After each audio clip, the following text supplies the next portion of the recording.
Ada 4 tahap pembacaan Al-Quran. Yang pertama, tuan-tuan dan puan sekalian, tahap yang paling bagus adalah tahap tartil. Tartil ni apa? Bacaan yang perlahan-lahan dan melafazkan huruf dan makhrajnya beserta memenuhi hak-hak serta sifat dan huruf-hurufnya. Serta bacaan ini juga tuan-tuan, bila mana kita baca, kita menghayati makna. Yang kedua, bacaan dia macam mana? Bacaan tahqiq. Bacaan dia hampir sama dengan tartil. Bacaan yang tenang, bacaan yang perlahan.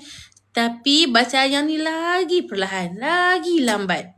Sebab apa? Sebab bacaan tahqiq ini, tahqiq, kebiasaannya dibaca oleh orang-orang yang baru nak belajar Al-Quran. Bacaan dia lebih perlahan.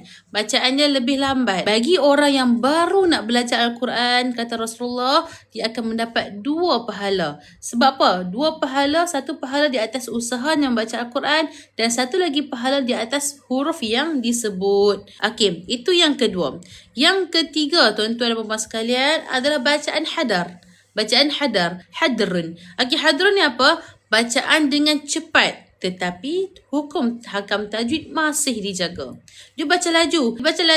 Tetapi hukum hakam makhraj huruf tetap dijaga. Maka inilah bacaan hadar. Kebiasaannya, tuan-tuan dan puan sekalian, bacaan hadar ini selalunya yang dilakukan oleh hafizul Quran. Dan yang terakhir adalah tadwir. Adalah apa? Tadwir. Tadwir ni macam mana tuan-tuan dan puan sekalian? Tadwir ini adalah bacaan pertengahan di antara tartil dan juga hadar. Di antara tak cepat tak lambat. Di antara itulah. Jadi tuan-tuan dan puan sekalian, jom kita nilai. Kita ni di tahap yang mana? Kita ini di tahap tartil ke?